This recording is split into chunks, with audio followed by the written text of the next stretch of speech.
Velkomin í Pírataspjallið, hluti af hlaðvarpi Pírata. Í dag munum við fjalla kjaramálin á Íslandi og hjá okkur verða Valgerður Árnadóttir og Sævar Finnbogason. We want to be free to do what we want to do. And we want to get loaded. And we want to have a good time. And that's what we're going to do. Valgerður Árnadóttir vinnur á félagsviði Eflingar og auki þess þá situr hún í framkvæmdaráði Pírata. Valgerður, velkomin. Takk fyrir það. Við vildum endilega fá þið inn í þáttin í dag og spjalla svolítið verkalýðsfélögin, kjaramálin sem eru núna bara fyrst og fremst í huga fólks á Íslandi og kannski líka kíkja svona í kringum og tilbaka og sjá hvaðan kom þessi barátta til okkar. Uppreisn verkalýðsfélagana á Íslandi, ég tiltölulega nýflutt til Íslands, fékk að vita því ég kom að verkalýðsfélagin voru eiginlega bara tannlaus ljón. Það var ekkert að frétta, það var engin barátta í gangi og verkalýðsfólk ætti eiginlega bara að gera ekki neitt. Er það staðan ennþá þannig í dag? Ég myndi segja að hún er mjög hratt að breytast, en hún var þannig í mjög mörg ár. Ég hugsa eins og fólki sem er búið að vera lengur en ég í verkalýðsbaráttunni og er reyndara eins og innan Eflingar, að þeim finnst bara búin að vera einhver svona látiða núna í 30 ár. Og ég hugsa að það hafi bara komið inn í fyrra þegar að B-listinn tók yfir Eflingu, þegar að Sólveig Anna bauð sig fram til formanns og hennar hópur sem að komst í stjórn líka, þegar að þau bara byrja að láta boltan rúlla, fara út á vinnustæði, tala við fólk og komu nýjum kosningum á stað. Þá hefði ekki verið kosning í verkalýðsfélagi í 20 ár. Já. Heldur hefði fólk bara svona verið sjálfkjörið áfram og einmitt kannski þessuna sem þessi láteiða hefur myndast, þannig að það þarf kosningar og það þarf nýtt fólk, annars verður fólk svona svolítið samdauna því sem það er að gera og mér skilst að svona stemningin innan verkalýðsfélaga var bara orðið meira svona eins og stofnun og skrifstofa en ekki, það var engin svona baráttu andi í fólki. Hvað gerðist? Gerðist eitthvað eða fekk fólk bara nóg? Ég held einmitt að það er það sem hafi gerst. Fólk fekk nóg. Við náttúrulega upplifum hrun fyrir rúmum 10 árum og í kjölfarið því þá vorum við að vonast eftir vissum breytingum á okkar högum og í stað þess að hægir okkar hafa batnað, það hafaði versnað. Þannig að fólk á lægstu laununum er að fá minna fyrir launin sín í dag heldur en fyrir 10 árum og leigan til dæmis hefur hækkað upp úr öllu valdi. Þannig að fólk sem er með, við erum að tala útborga 220.000, það eru lægstu laun á Íslandi fyrir 100% vinnu útborgað og þetta fólk er ekki að geta borgað húsaleigu, við veitum öll hvað húsaleigu er há, það er ekki að geta haft í sig á og hvað þá ef það á börn og ég held að það hafi bara fengið nóg. Þegar þau fara þá fyrir ári síðan, passa það ekki nokkurn veginn? Jú, það er rúmt ár síðan þau byrjuðu. Hvað gerð þessi hópur sem myndast í kringum B-listan? Hvað voru svona aðalatriðin, hvað aktivismi átti sér stað innan við verkalýðsfélögin var? Þú nefndir áðan að það var verið að fara út á vinnustaði, það var verið að voru mikið af fundum eða hvernig myndaðist þetta? Já, ég náttúrulega var ekki í þeim hópi en ég fylgdist með þeim og það sem þau gerðu var bara að þetta var bara hópi fólk sem var bara búin að fá nóg að því að verkalýðsfélögin voru ekki að gera neitt fyrir þau. Að þetta virtist mál bara stranda þar ef að þau kvörtuðu. Kjarasamningar fyrir 3 árum voru bara mjög slæmir. Það var ekki mikil kjarabót hjá fólki á lægstu launum og mér skilst bara að þau hafa bara tekið sér saman og ákveðið að bjóða sér fram og þá bara hófst eins og við þekkjum kannski í pólitík viss kosningabarátta og þá ferðu út á vinnustaf og tala við fólk og þú var að vita hvað þau þurfa og hvað þau vilja og það er það sem þau gerðu og verkalýðsfélögin hafði ekki verið að gera þetta í langa tíma. Nei. Þau eru ekki einu sinni, ég kannski ekki að tala fyrir öll verkalýðsfélög, kannski eru einhver út á landi duglegri að heimsækja vinnustaði en eins og núna síðasta hálfa ári sem ég hef unnið hjá Eflingu þá hef ég verið að heimsækja vinnustaði og stundum nokkra á dag og það er bara þú veist, á flestum stöðum sem ég mæti þá bara, það hefur bara enginn komið enga frá verkalýðsfélaginu áður. Já. Þú veist, en gaman að þú sért komin og maður hugsa bara, býtu, hvað voru þið þá að gera? Já. í öll þessi ár ef þau voru ekki að vinna fyrir fólki sem eru að borga félagsgjöldin og halda í rauninni félaginu uppi. Akkurat, eitt sem ég hef heyrt að þetta var komið í svona svolítið áskrift. Það Já. var bara áskrift af einhverju blaði án þess að restin nokkurn veginn kom með.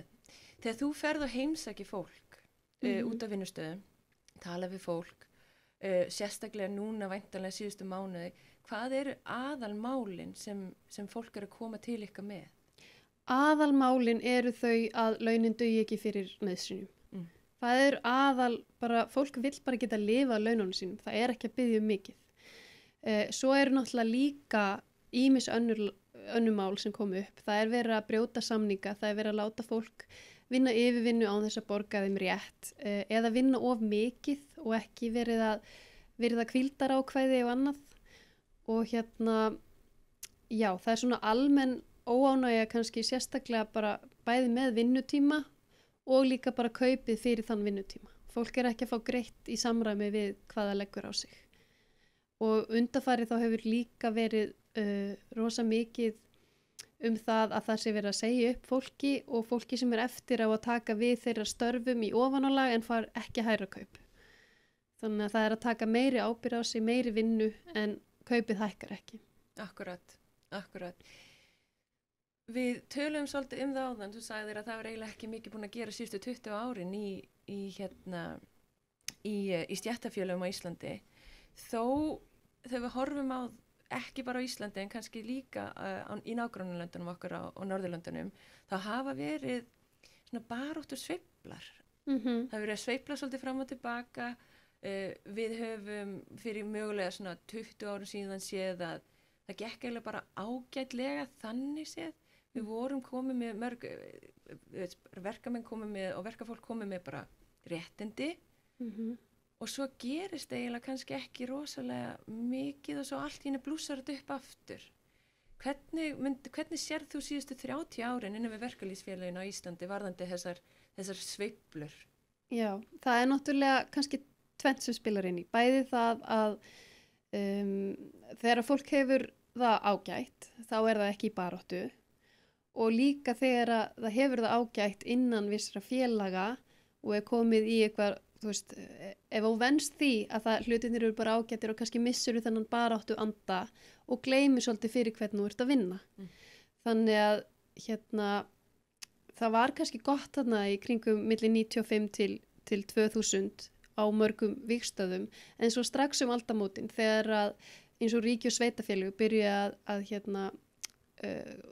senda sín verkefni í rauninni út úr húsi, outsourca, nú mann ekki alveg hvað heitir á íslensku, en þau fengu sérst til dæmis ræstingafyrirtæki til þess að taka yfir ræstingar hjá ríki og borg og leið og það gerðist, þá voru þær konur sem að þar voru að ræsta að fá allt niður í 50% af sínum launum. Þannig að það var mjög fljótlega broti á því fólki og það var ekki tekið á því og er ennþá ekki í rauninni búið að því. Þannig að það er eitthvað sem við til dæmis erum að reyna að gera. Og á sama tíma þegar að ferðamanna iðnaðurinn byrjaði núna fyrir 10 árum, þú veist, við höfum náttúrulega ekki séð jafn mikinn vöxt í neinum iðnað á Íslandi og jafn stuttum tíma. Akkurat. En þá erum við að fá ofboðslega mikið af fólki frá erlendu bergi brotið og það veit ekki réttindi sín, það veit ekki hvað stéttarfélögin gera fyrir þau. Þau eru mörg hver frá löndum þar sem eru ekki virk stéttarfélög eða jafnvel eins og í Pólandi þar sem er svolítið litið á stéttarfélög sem einhver svona kommunista flokk, þú veist, bara frá gamlu kommunista tímanum í Pólandi. Þannig að þau hafa svona verið svolítið hrædd við að vera virk í stéttarfélögum og litið bara á þetta sem svona einhver, þú veist, sumarhúsaleiga. Þannig að núna þegar við erum að koma út og erum að kynna okkur og hvað við erum að gera, þá hefur þetta fólk bara aldrei hitt okkur. Það er kannski búið að búa hérna í 10 ár og það hefur aldrei leitað til stéttarfélagina. Það hefur bara látið yfir sig ganga það sem að á þá er lagt og aldrei vita að það væri einhver til staðar til þess að hjálpa þeim að greiða úr vandamálunum. Akkurat, ekkert eftirlit. Nei, mér finnst við algjörlega hafa brugðist þeim. Algjörlega brugðist þeim að láta vita af réttindum þeirra og standa með þeim og þetta er bara eitthvað sem við erum vonandi að takast á við núna og þess vegna eru okkar fyrstu verkföll, þar er sko meiri hluti fólks af erlendu bergi brotið.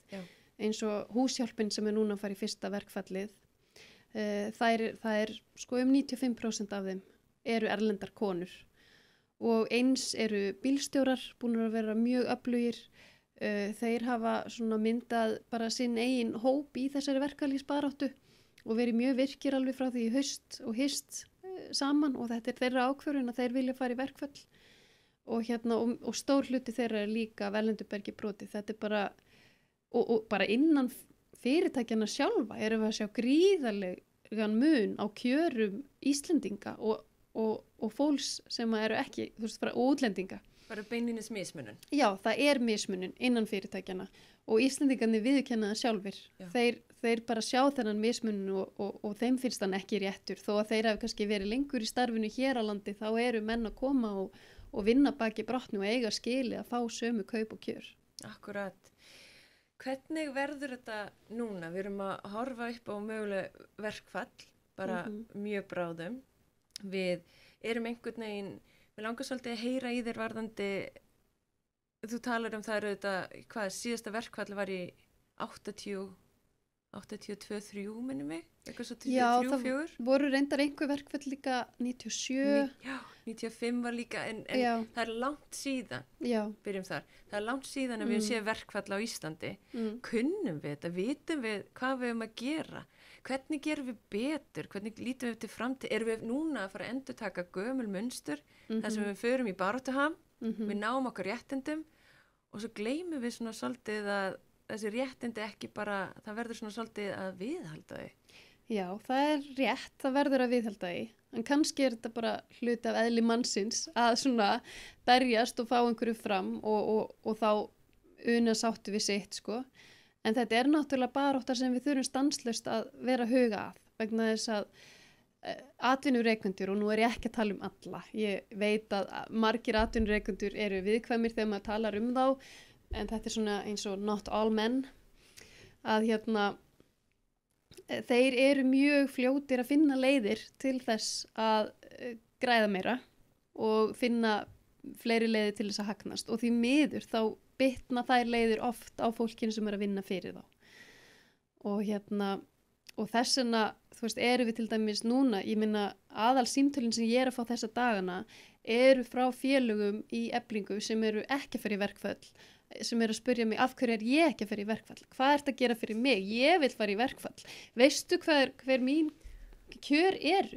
Þú hlýtur að, og þá ég bara, já, við erum bara að byrja hér, sko, og ástæðan fyrir að við byrjum svona í ferðamannaðina vegna þess að það hefur minni áhrif á almenning í landinu. Þú veist, það náttúrulega hræðilegt þegar að fólki í umönnun á elliheimilum eða sem að hugsa börnin okkar fara í verkfall vegna þess að, þú veist, þetta þjónusta sem við öll þurfum en ferðamannaðinaðurinn kannski, hann þolir þetta, kannski ekki, ég meina ég veit það ekki, en þarna samt miðað við hvað hagnaðurinn gríðalegur á sömu vígstöðum, þá eru aðrir að vinna vinnuna og ekki fá nóg greitt fyrir það. Talandi það, þessar samningaviðræður, þegar það rofna, hvað er ennþá verið að tala saman? Hvað er stór munur eiginlega? Hversu stór er munurinn á milli? Já, það nefnilega kemur á óvart hvað munurinn er gríðalegur. Það kemur mjög mikið á óvart hvað menn sem eru með 3,6 milljónir á mánuði eiga erfitt með að skilja að fólk uni ekki sátt við sitt með 300.000 á mánuði.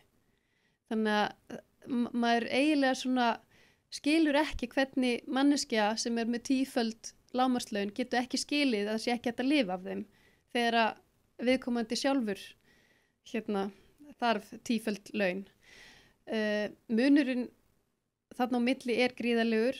Það hafa engin móttilboð komið sem er nokkuð staðar í takt við það sem launafólk þarf og því miður þá hefur ríkið heldur ekki komið til móts við vinnuveitendur. Þessar launahækkanir sem verið að tala um, það er verið að tala um að lágmarkslaun fari frá 300.000 upp í 425 á 3 árum í 3 skrefum, þannig að laun hækki 42.000 á mánuði fyrsta árið og svo aftur hækkar um 42.000 árið eftir og svo þriðja árið ef það komið upp í 425. Já. Og þessar tölur eru bara út frá því sem að Hagstofa Íslands hefur reiknað að þurfi einn einstakling til þess að lifa á Íslandi. Það þarf einn einstakling samkvæmt þeirra tölum eitthvað í kringum 350.000 til þess að geta borga húsalegu og mat og lifað fyrir sig einan og þá erum við ekki að tala neitt luxus.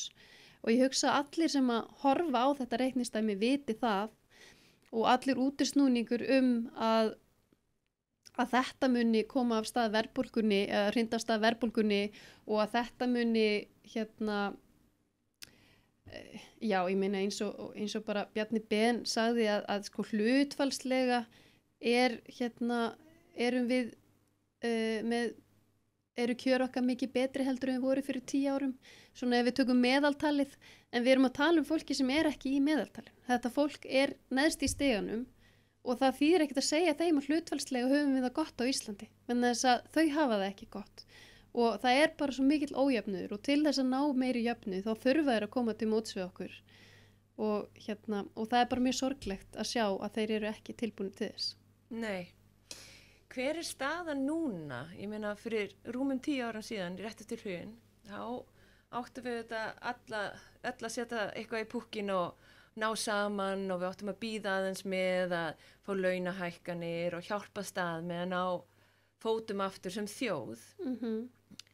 Og það var alveg nokkur ár sem gengum við því, en núna, og bíðið þið með að semja og hart, bíðið þið nú með þessa kjarabaráttu, bíðið þið nú aðeins og 10 ára síðan erum við hér. Hver staðan núna? Staðan núna bara svo að það að myndast bara mjög mikil baráttu hreyfing innan verkalýðsfélagana. Fólk búið að fá nóg, það vill breytingar og það að reyna að tala við bæði ríkisstjórn og atvinnurekendur og einhvers staðar þá verðum við að ná saman en þess að ástandið eins og það núna það gengur ekki áfram. Nei, en þetta ósanngjarnt? Ósanngjarnt að koma allt í einu núna og segja, heyrðu, síðustu 10 árin búin að vera að lofa mér alls konar, ég ætla bara að fá þetta allt núna. Þetta ekki svolítið frekja? Þetta ekki svolítið of mikið að koma núna að segja, heyrðu, ég ætla bara að fá þetta allt á einu bretti, takk fyrir.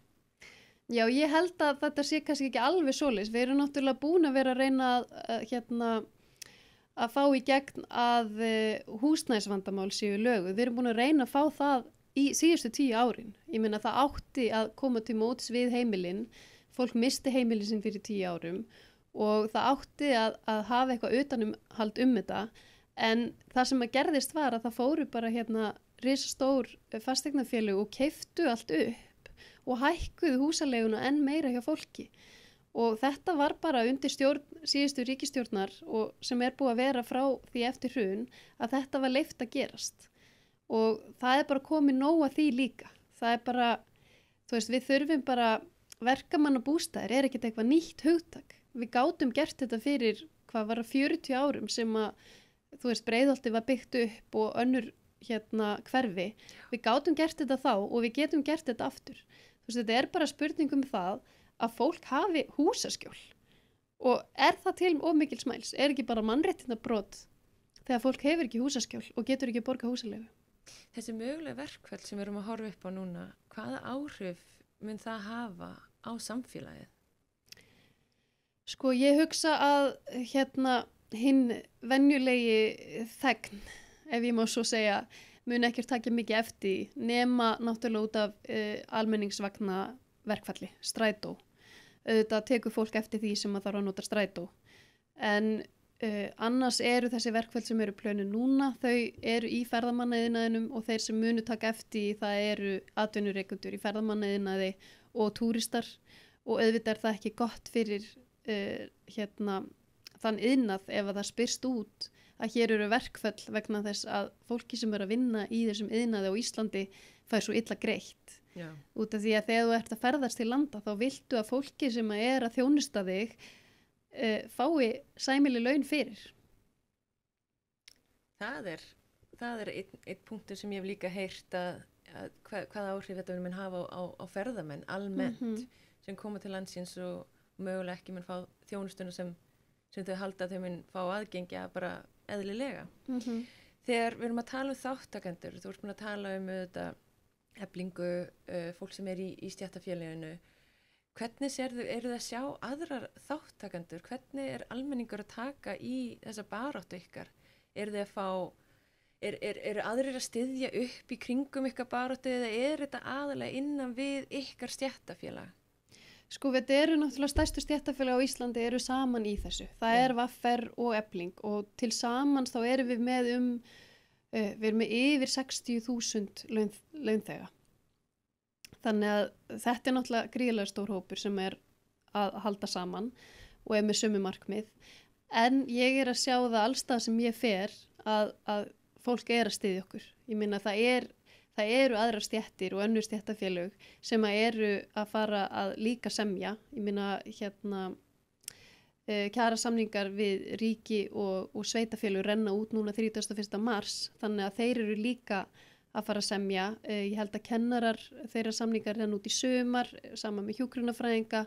Þú veist, við erum að fara að sjá gríðarlega kjarabaráttu allstar hjá öllum launþegum á Íslandi og ég held að, sko, en ég náttúrulega svo inn í þessum heimi að fólk kannski tala bara við mig sem að styðja okkur, en allstar sem ég fer þá kemur fólk að orði við mig og finnst þetta frábær barátta og styður hana. Já. Þannig að við finnum rosalega meðbyr. Við finnum í rauninni bara einhvern mótbyr aðalega kannski í fjölmiðlum frá, þú veist, samtökum atvinnulífsins og hægri mönnum, en það bara eins og því það var við að búast. Þannig að kapitalismin og þeir styðja kapitalisma og sjá ekki að við þurfum að breyta kerfinu á neitt nátt. Ekki eins og það lítur út núna allavega. Nei. Ég vildi heyra ljósmæður. Þær voru kannski svolítið, byrjunin af þessu við segjum stopp núna. Já. Þetta eru kjörin okkar, komið að borðinu eða farið. Ljósmæður auðvitað eru líka í sérstakri stöðu og hafa tekið á móti eiginlega okkar völlum. Og þegar þær voru að berjast fyrir sínum kjörum var eins og almenningur og eiginlega bara öll þjóðin kom til þeirra og spurði hvað getum við gert til að hjálpa, hvernig getum við stutt upp ykkar málefni og ykkar kjara baráttu. Hvernig finnst þér almenningu verið að taka í þetta núna? Er þetta þess virði fyrir almenning að berjast fyrir þessum kjörum? Félagsfólki Eflingar meðal annars og VFR? Já, ég hugsa ef við lítum bara í sögulegu samhengi þá höfum við fengið allt það sem við höfum fengið í gegn. 40 tíma vinnuviku, kaffipásur, hætt að vinna á laugardögum. Þetta höfum við allt fengið í gegn með verkföllum í gegnum tíðina. Það er náttúrulega gríðalur áróður á móti verkföllum. Það talað eins og allt samfélagi muni fara á annan endan og að við séum að gera eitthvað hræðilegt, sko, en þetta í rauninni svona síðasta útspilið í samningaviðræðum. Samningaviðræður voru í 4 mánuði áður en að kom til verkfalla. Það voru yfir 100 fundir með samtökum atvinnulífsins sem að báru engan árangur og þetta bara svona loka punkturinn eru verkfall og það fer enginn í verkfall að gamni sínu. Þetta ekkert eitthvað sem að fólk tekur létt, hvorki innan stéttarfélaga né aðrir, en í rauninni þá höfum við náð okkar svona hæstu eða svona mestu bótum í kjarabaráttu í gegnum verkfall, í gegnum tíðina. Erum við að fara fljótt í þetta verkfall? Erum við að flýta okkur mikið? Erum við vissum að við erum búin að reyna að leita alla aðra leiða? Já, ég nokkuð örugum það, sko. Þá mögulega að koma verkfall? Já. Munum við eftir hvað við erum að gera? Það langt síðan? Þurfum við svona aðeins eða þetta bara eins og að fara aftur upp á hjólið? Já, ég náttúrulega af þeirri kynslóð sem hefur aldrei upplifað verkfall nema bara sem nemandi í skóla þegar kennarar fóru í verkfall. Og mér fannst það náttúrulega bara æðislegt. Ég var bara í 10. bekk og átt að fara í samræðpróf sem var frestað og allt svoleiðis. Þetta var frábær tími. Og mikið að pizzuborða og mikið hort á vídeó. Ja. En auðvitað þurfum við að læra að fara í verkfall. En ég held að við þurfum fyrst og fremst að læra að standa saman. Og það það sem við aðalega verið að fara út á vinnustað og gera að segja fólki að það þarf að standa saman í sinni kjarabaráttu. Að við vitum öll að það þýðir voðalega lítið fyrir eina mannesku að fara inn til yfirmannsins og biðja kaupækkun eða biðja að fá að fara 5 mínútum fyrr út hún er ekki þessum strætó eða eitthvað til þess að fara heim úr vinnunni aftur. En ef allir koma saman, ef að fólk heldur saman þær kröfur sem þau þurfa, hærri laun eða vera að brjóta þeirra yfirvinnutíma eða kaffipásum, að ef þau koma saman og biðjum þetta, þá þau mikið öflugri og það það sem við erum að gera innan stéttarfélaginu. Við erum að fá fólk til að finna aftur þessa samheldni, að þau séu að gera hlutina saman og við séum öll sammálum hvað við þurfum. Þetta náttúrulega eins og bara með kröfugerðina, það 100 manna hópur sem að skrifa þessa kröfugerð saman í samninganefnd Eflingar og svo komum við saman með SGS og VR í þessum kröfum okkar. Þannig að það mörg 100 mann sem standa bak við þetta og voru sammála að þetta væri það sem væri mikilvægast fyrir launþega í landinu. Og ég held að við séum bara aftur að finna svona samstöðu. Við erum bara, fólki í landinu og almenningur, við erum að glíma við sömu vandamál í líf okkar og ef við viljum leysa úr þeim, þá þurfum við bara að gera sameiginlega. Það þýðir ekki fyrir eina rödd, ég ekki að fara að berjast fyrir þig, en ég get gert það með þér.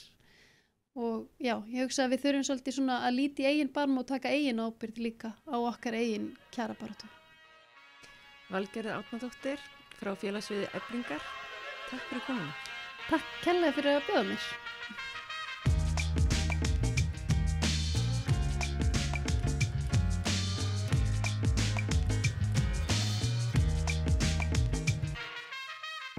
Sævar Finnbogason, velkomin í þáttinn. Þakka þér fyrir. Þátturinn í dag fjallar kjaramálin, uppreist verkalýðsfélagana á Íslandi og sérstaklega þessi réttindabarátta verkalýðsfélaga í vestrænu ljósi. Já. Sem heimspekingur við erum mögulega að detta inn í verkfall núna og baráttan á Íslandi hefur verið svolítið upp og niður, ef maður getur sagt það. Það hefur verið sveiflur í henni. Ekki mikið hefur gerst í verkalýðsbaráttunni síðustu 20 árin og allt í einu með ljósmæðraverkfallinu og í kjölfari þessu þetta B-listan hjá Eflingu, VR kemur með. Hvað að gerast? Já, það var nú spyrir sko. Þú nefndir aðeins við mig sko hvort að ég geti séð að það væru einhverjar svona heimspekilegar eða svona hugmyndasögulegar ástæður fyrir því sem verið að gerast og þegar þú varst svona undirbúa mig undir að koma og ég svona búin að vera aðeins að melta þetta með mér og að því þú nefnir sko þú ert að horfa til svona lengri tíma 20 ár til dæmis. Akkurat. Og ég fór að hugsa tilbaka bara frá því að ég var sjálfur í grunnskóla. Það voru alltaf einhver kennaraverkföll og þetta var alveg óbóðslega gaman, maður fekk frí í skólanum í bara heilan mánuð jafnvel, meðan að kennarar voru í verkfalli og ég veit ekki hvort það sést sko, en ég er nálgast 50, þannig að þetta gæti stemt sko þessi lýsing hjá þér upp á það að gera, en svo sko það ekkert langt síðan til dæmis síðasta kennaraverkfall var, þannig að maður velti fyrir sér sko hvað hefur þetta skilað okkur áfram. Akkurat. Já, þannig að til dæmis kennsla og eiginlega alveg sama á hvaða sviði það er fráleitt eitthvað hálauna starf á Íslandi og þannig að kannski hefur svona staða fólks, ég meina staða kennara innan vinnumarkaðarins eða sem sagt laun þeirra svona hlutfallslega ekkert mikið breyst þrátt fyrir verkföll og að þeir hafi nú verið kannski svona duglegri en flestir aðrir í verkföllum í gegnum tíðina. En það bara þannig á Íslandi? Maður verður að vera duglegur í verkfalli til þess að ná einhverju fram?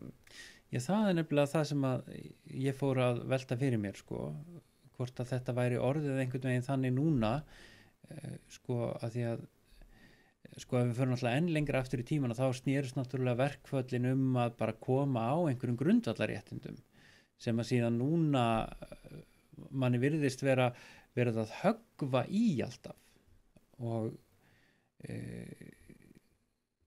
bara eitt af því sem að við erum að sjá í dag að sko, og það kannski erfitt að taka því í þessum kjara deilum sem að núna í gangi á þeim vettvangi sem að hjá ríkissáttasemjara, þar sem að verið að takast á kauptaksta og annað slíkt. En það líka bara atvinnu óöryggi.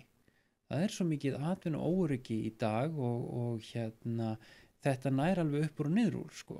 Ég til dæmis er fræðimaður og staðan þannig í dag að það alltaf sífellt meira og meira af þeirri kennslu sem verið að vinna í háskólum, unnið af stundakennurum sem eru verktakar, sem eru á alveg hræðilega lélegum launum.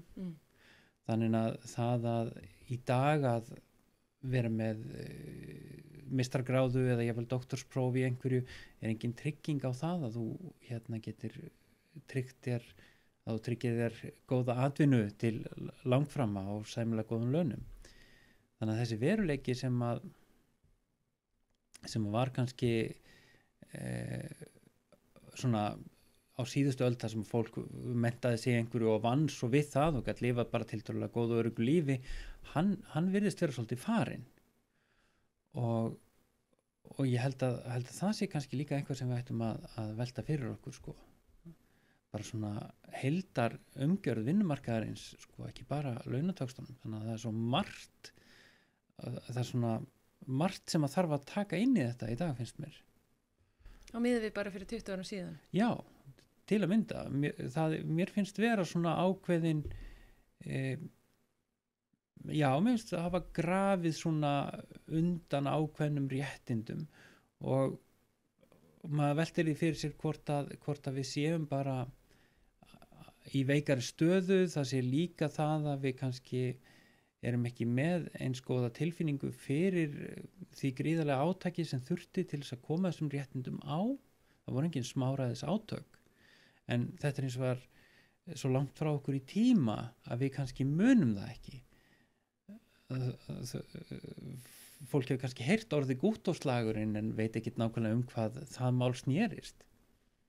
Já, það líka, þú nefnir kennarverkföllin en það nú svolítið síðan að það hefur verið stór verkföll kannski á Íslandi sem hefur haft gríðarlega áhrif á almenning almennt og við erum kannski að horfa á það núna, að það verið að lama, hef ég heyrt, heilu starfsviðin, það verið að lama ferðamennabransan, þjónustan verið lömuð og þessi öfga, þessi stöðuleiki sem þú talar hefur hann einhvern tíma verið til staðar? Það eins og við þessi réttinda missir orðin eiginlega svona svolítið hversdagslegur. Já, akkurat. Og svo hrindum í verkfall, reynum að fá þessi grunnréttindi tryggð, en svo erum við ekkert kannski að gera mikið, ég velti fyrir mér, erum við að gera nóg til þess að varðveita þessi réttindi okkar í millitíðinni, eða erum við kannski bara að bíða, svo er við að taka af þeim eins og nefnir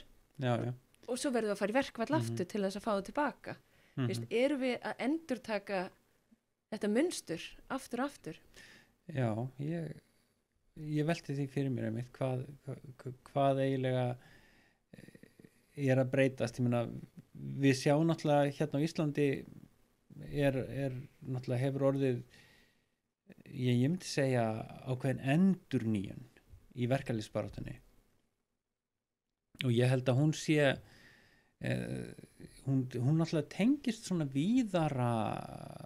víðari hreyfingu í samfélaginu og tengist líka bara svona aktivisma, alþjóðlegum aktivisma sem að virðist eiga rætur sínar í þessu efnahagslega óöryggi, mikilli ónægju með ójafna tekjuskiptingu sem að við sjáum svo miklu betur í dag en við sáum áður. Og ég held að kannski ég nefna oft við fólk að þegar hrunið varð árið 2008 að þá var ég nýbúin að eignast fyrsta snjallsíman minn.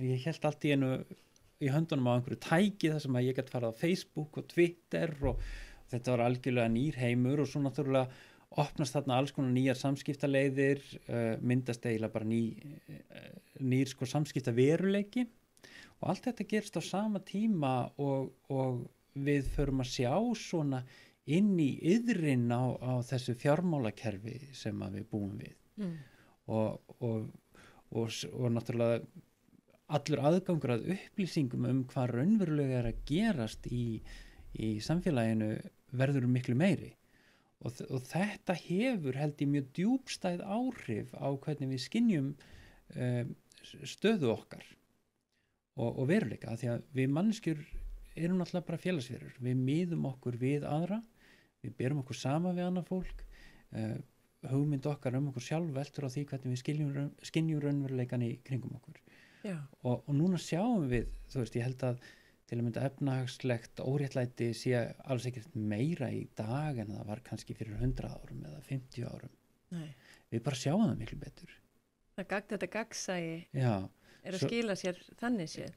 Já, það að skila sér í þessu og þetta er náttúrulega mikið rof, þetta truflar valdafólk líka. Þetta er mikil ógn við þá sem að halda á völdunum. Ofsalega óþægilegt. Allt í einu vita allir hvað allir að gera og það er ekki hægt að fela svona óþægilega hluti eins auðveldlega eins og áður. Og við erum svolítið að læra, ég meina 10 ára er ekkert langur tími. Nei, það er nefnilega það. Það er 2019 og þetta er bara ekki langur tími. Við erum að læra á hann raunveruleika en ég held að sko að öll þessi opnun, öll þessi upplýsing sem að er ekki bara lægi að kalla þetta upplýsingu. Jú. Þú veist að sem fylgir þessari 4. innbyltingu að hún er að hafa svona djúpstæð áhrif á samfélagið. Og þetta á eftir að breyta samfélaginu, við hefum eftir að þurfa að endurskoða hvernig við skipuleggjum lýðræðið okkar, hvernig við ætlum að deila gæðunum. Þú veist, annar þáttur sem spilar inn í þetta er líka það að aukin sjálfvirknivæðing og gervigreind og annað slíkt á eftir að sko koma við störf upp úr og niður úr sko. Algjörlega. Já, þannig að hvernig ætlum við að tækla þetta? Sem er mjög góð spurning. Já. Ég vildi heyra í þér sérstaklega varðandi þessa leka eða þessa stóru upplýsingagjöf sem á sér stað. Finnst þér, þegar þú horfir á Ísland borið kannski saman við nágrannlöndin okkar, er einhver munur? Þetta er auðvitað gríðalegt magna upplýsingar sem við höfum aðgengja á hverjum degi alls konar hluti, bæði hvað var það lýðræðið okkar og hvernig það er háttað, fólki sem tekur þátt í því, er í valdastöðum og svo framvegis. En þetta er líka svo rosalega mikið upplýsingum, meðal annars það sem fólk er að gera af sér. Er þetta að kveikja undir aktivisma eða er þetta bara hreinlega að buga heilar kynslóðir sem verða bara undir einhverju gríðalegu stóru upplýsingarhruni og þau liggja bara neðst að hugsa, þetta er á mikið. Já, það er góð spurning sko.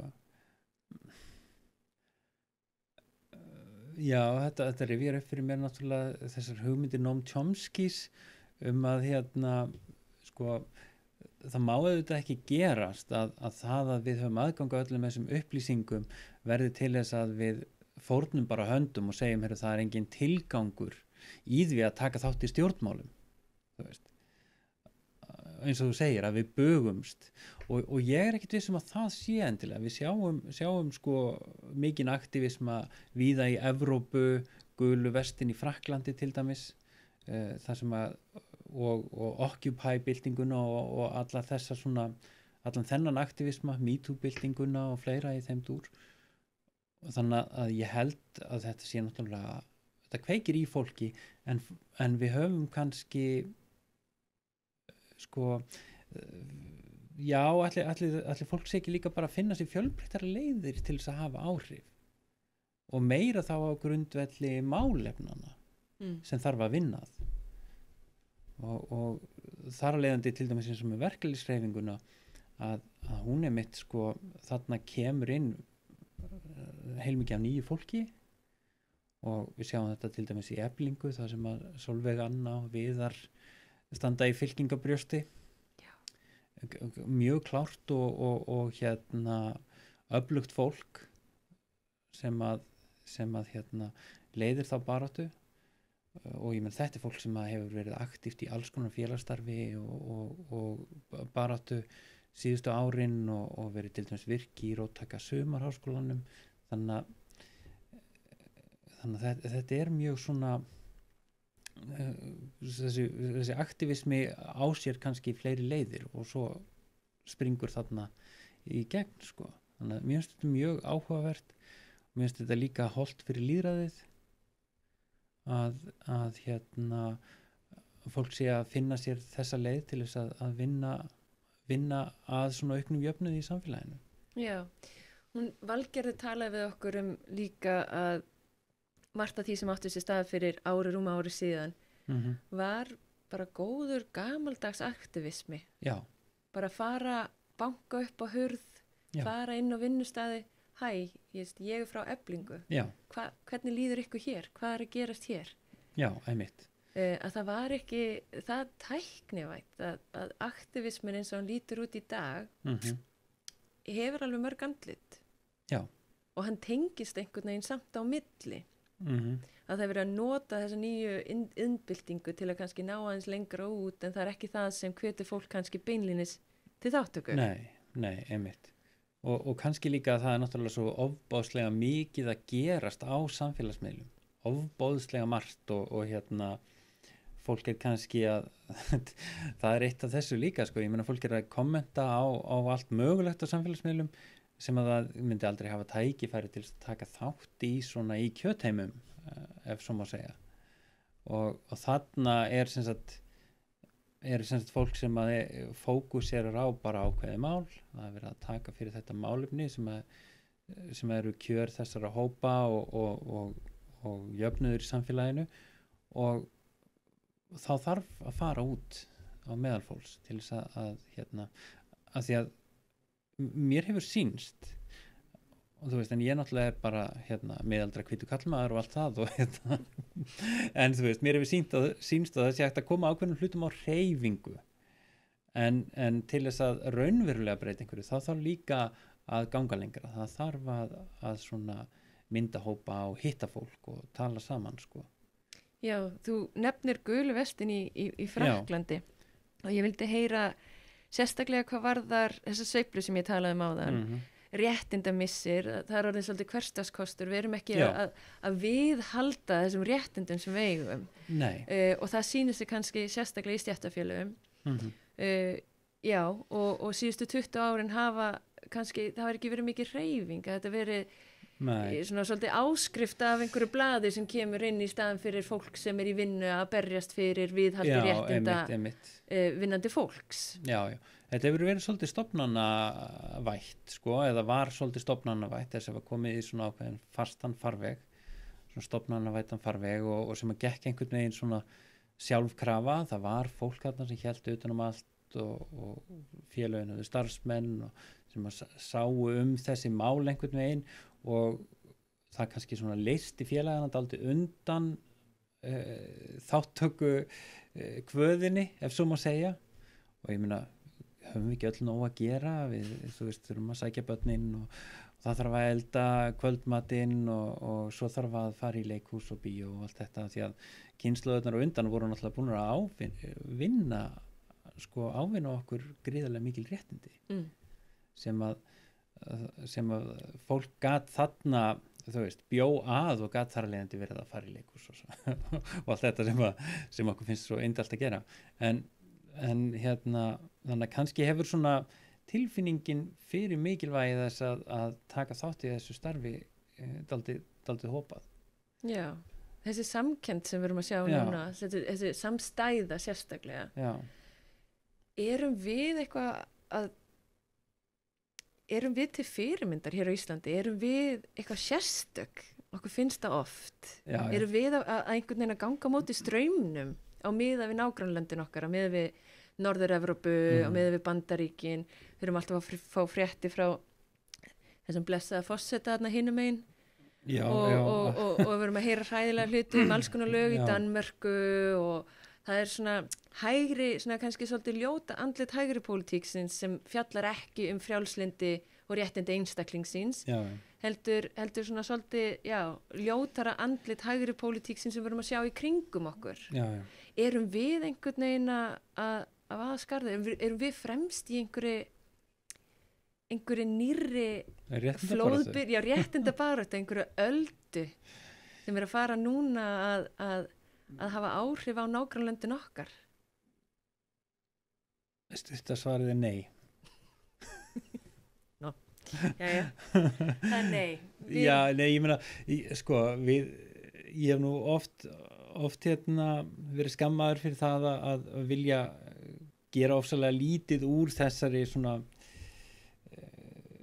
þessari sér íslensku hugsunum að við séum svo sérstök og þar leiðandi og kannski betri en aðrir á hinum þessum sviðum og einhvern veginn allt sem Íslendingar gerir sér svo ægilega frábært en ég meina í grunninn þá erum við ekkit mikið öðruvísi en aðra þjóðir, ég meina það er ákveðna svona sögulegar tilviljanir eða aðstæður sem að við höfum sem eru öðruvísi á Íslandi og en í grunninn er fólk bara fólk og mikið af þessu sem er að gerast í öðrum löndum eins og til dæmis kosning Trump og Brexit og allt þetta tengist í að fólk er að upplifa að mínum mati allavega fólk er að upplifa það að lýðræðið er ekki nógu svona responsíft eða sem sagt nú svona þegar maður skrifa ensku alldaga.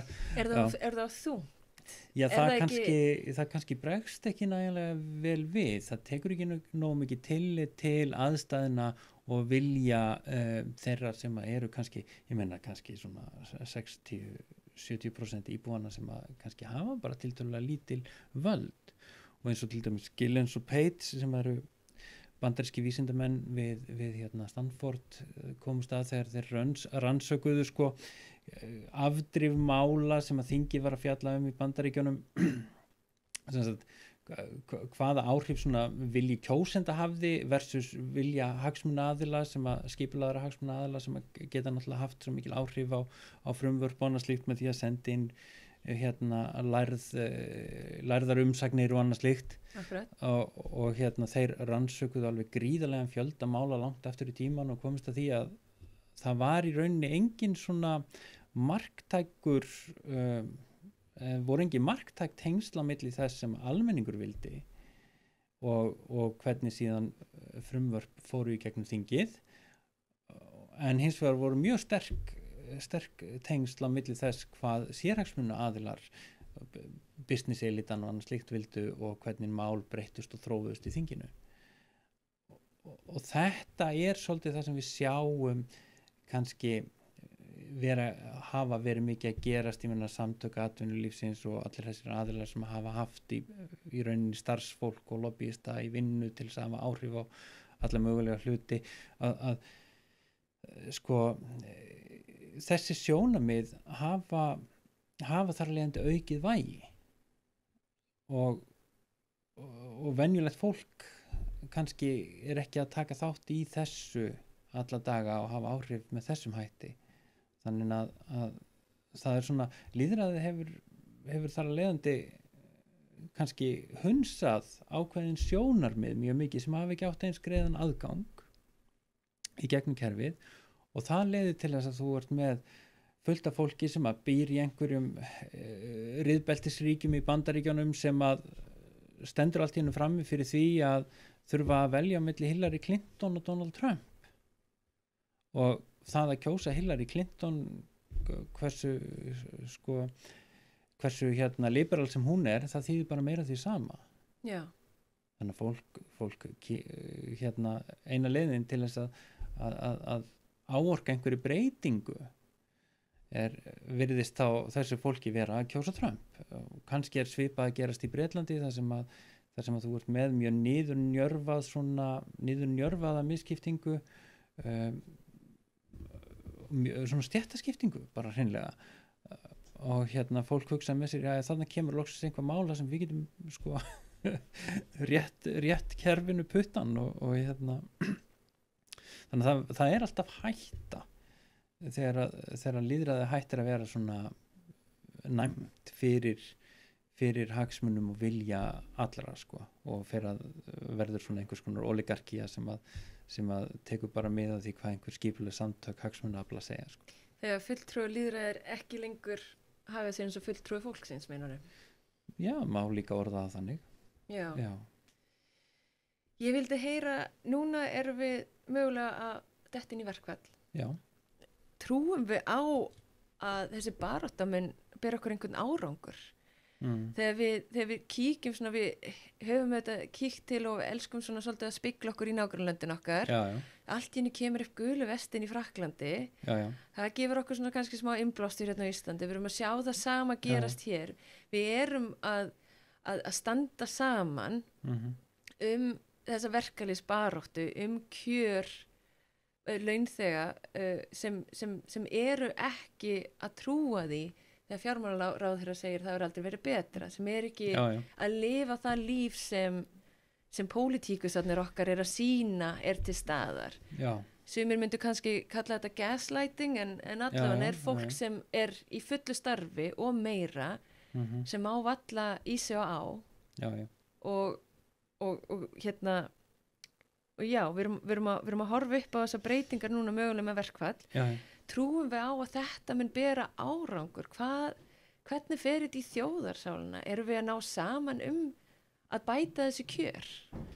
Fyrir 10 árum síðan þá fengum við að vita að við áttum öll að bíða smá, að við gætum ekki beðið betri og meiri kjör, að við verðum að standa saman sem þjóð til að komast í gegnum eftir hruns árin.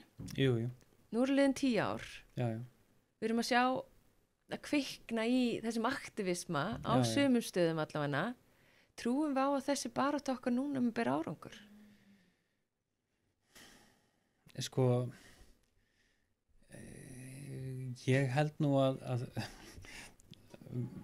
sko, svo maður inn og horfa kannski á þetta svona til lengri tíma og án þess að hérna vilja gera lítið úr verkföllunum núna, það er alls ekki það sem ég er að gera, en þessi tilteknu verkföll núna munu kannski ekki breyta neitt óskaplega miklu.